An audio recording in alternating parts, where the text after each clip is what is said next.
चला तर आज आपण मस्त उन्हाळ सुट्टी स्पेशल मस्त मुलांना खाऊ बनवूया. तर घरच्या घरी खाऊ बनवायचं तर खूपच मस्त आणि खूप पौष्टिक बोलाल तरीही चालेल आणि याला स्टोअरसुद्धा तुम्ही करून ठेवू शकता.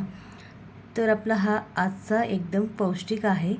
तर आता इथे मी घेतलेली आहे साहित्य 3 टीस्पून मी इथे तूप घेतलेली आहे आणि 1 कप मी इथे गुळाचा पावडर वापरलेली आहे. जर गुळाचा पावडर नसेल तर तुम्ही इथे जो खडा गूळ असतो ते कट करून इथे वापरू शकता. तर मी इथे हे मिक्स करून घेतलेलं आहे. आता त्याचबरोबर आपल्याला इथे 1 कप दूध घालायचं आहे आणि दूध घालून छान आता आपला हा गूळ जो आहे तो मेल्ट करून घ्यायचा आहे. मेल्ट होण्यासाठी शक्यतो आपल्याला इथे गुळाचा पावडरच वापरायचा आहे, म्हणजे लवकर मेल्ट होतो गूळ. खडा गूळ वापरला तर तो थोडंसं मेल्ट होण्यासाठी थोडं उशीर लागतो. म्हणून आता आपल्याला इथे आवडते असे ड्रायफ्रूट्स घ्यायचे आहेत आणि कट करून घ्यायचे आहेत. तर मी इथे घेतलेली आहे काजू आणि बदाम आणि पिस्त्याचे काप घेतलेली आहे आणि अशी कट करून घेतलेली आहे. कमीत कमी इथे 2-3 बदाम आणि 2-3 काजू आणि 2-3 असे पिस्त्याचे कट केलेले मी इथे वापरलेले आहे. तर आता आपण हे थोडंसं क्रंची होण्यासाठी इथे आपण इथं 3 टीस्पून इथे बारीक रवा घेतलेला आहे. ते सुद्धा असं मिक्स करून घ्यायचं आहे. तर आता आपण इथे गव्हाचं पीठ वापरणार आहोत. तर पौष्टिक बनवण्यासाठी आपण इथं गव्हाचंच पीठ वापरायचं आहे. आता मी याच कपने 2 कप इथे गव्हाचं पीठ घेतलेलं आहे. जो नॉर्मल आपण चपातीसाठी वापरतो तेच घ्यायचं आहे आणि आपल्याला इथे अर्धा टीस्पून असं इलायची पूड घालायचं आहे आणि छान आपल्याला हे पीठ मळून घ्यायचं आहे. आता आपल्याला यात दूध मी घेतलेलं आहे 1 कप. आता 1 कप दुधामध्ये हे पूर्ण पीठ छान मळून घेत असाल तर तुम्ही घेऊ शकता, नाहीतर तुम्ही परत आता आपल्याला वरती जो लागणार आहे दूध वापरू शकता किंवा पाण्याचा वापरही करू शकता. आता मी इथे मला थोडंसं कमी पडलेलं आहे त्यामुळे मी इथे पाण्याचा वापर करत आहे. आता मी थोडंसं हे हातामध्ये पाणी घेतलेलं आहे आणि छान असं पीठ मळून घ्यायचं आहे. आता हे इथे गूळ वापरल्यामुळे हे पीठ खूप हार्ड होतो आणि कितीही पाणी घातलं तरी हे पीठ असंच हार्ड होऊन तयार होतो, म्हणजेच घट्ट तयार होतो. आता मला कमीत कमी 3 ते 4 असं टीस्पून पाणी लागलेलं आहे आणि आपण पीठ छान मळून घेऊया. तर बघू शकता अशा प्रकारे हे पीठ मळून झालेलं आहे. आता आपण याला 10 मिनटं रेस्ट देऊया, कारण आपण यामध्ये रवा वापरलेला आहे त्यामुळे. आता आपल्या 10 मिनटानंतर असं छान असं पीठ मुरलेलं आहे आणि जो रवा घातलेला आहे ते सुद्धा छान मिक्स झालेला आहे, म्हणजे फुललेलं आहे. आता मी यामध्ये 2 भाग करत आहे. आता एवढा मोठा गोळा झालेला आहे, तर यामध्ये मी 2 भाग करून 2 प्रकारचे अशा बिस्किट तयार करणार आहे. तर एक गोळा घेऊन मी असं लाटून घेत आहे आणि याला चिरा पडतातच, कारण आपण गुळाचा वापर केल्यामुळे हे आणि पीठ खूप घट्ट होतो यामुळे अशा चिरा पडतात. तर नंतर आपण साईड कटसुद्धा करून घेऊया. तर जसं होईल तसं आपण हे छान असं जाडसर पोळी लाटून घेऊया. आता तुम्हाला ज्या प्रकाराचे पद्धतीने असे आकाराचे हवे असतील बिस्किट त्याप्रमाणे तुम्ही असं कट करू शकता. पण मी इथे चौकोन कट करत आहे, म्हणून मी इथे कसंही हा चपाती किंवा एक पोळी करून घेतलेली आहे. आता तुम्ही बघू शकता. आता मी याला चौकोनी अशी कट करून घेत आहे, कारण मी इथे चौकोनी असे आकाराचे बिस्किट बनवत आहे. तर याचे जे चिरा पडलेले आहेत ते मी कडेचे असे कट करून घेत आहे. तर अशा पद्धतीने आपण याला चौकोनी कट करून घेऊया. म्हणून तुम्ही लाटताना कसंही लाटलात तरीही चालेल, कारण आपल्याला असं साईड कट करून घ्यायची आहे.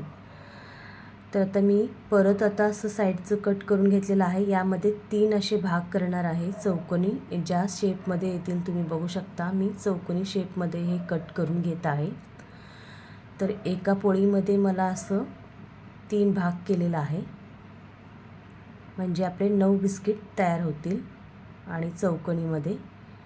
तर आता परत आपल्याला तसं छान असं एक डिझाईन बनवून घेऊया. ज्या पद्धतीने मी बनवत आहे त्या पद्धतीने तुम्ही बनवून घेऊ शकता, किंवा तुम्हाला दुसरं जरी डिझाईन येत असेल तर तुम्ही ते सुद्धा बनवून घेऊ शकता. म्हणजे एक बिस्किटाला कसे आपले डिझाईन असतात त्याच पद्धतीने मी इथे बनवून घेत आहे. तर मस्त असं कट लावून घ्यायचं आहे चाकूने. तर बघू शकता मस्त आपला हा बिस्किट तयार झालेले आहेत. तर आता सगळंच मी ते करून घेतलेलं आहे. किती सुंदर दिसत आहे तुम्ही बघू शकता. आता आपण दुसऱ्या पद्धतीने बिस्किट तयार करून घेऊया. आता राहिलेला जो भाग आहे मी तो घेतलेला आहे. म्हणजे त्या पिठामध्ये 2 कप पिठामध्ये आपण अशा बिस्किट बनवू शकतो 2 भागामध्ये. किंवा तुम्हाला चौकोनीच जरी बनवायचं असेल तर तुम्ही दोन्हीही गोळ्याने त्याच सेम पद्धतीने बनवू शकता. ज्या पद्धतीने मी चौकोनी अशी बिस्किट बनवलेलं आहे त्या पद्धतीने. आता दुसरा रोल मी अशी करून घेतलेली आहे. खूप मोठा आणि खूप बारीक करायचं नाही आहे. ज्या पद्धतीने मीडियम साईजचा केलेला आहे त्याच पद्धतीने करायचं आहे. आणि जे म्हणजे त्याचे कट झालेले आहेत पिठामध्ये, असं रॅशेस पडलेले आहेत, तर त्यामुळे तुम्ही आपल्याला असं छान असं स्मूथ करून घ्यायचं आहे पीठ. त्यानंतर रोल करून घ्यायचं आहे आणि असं कट लावून घ्यायचे आहेत.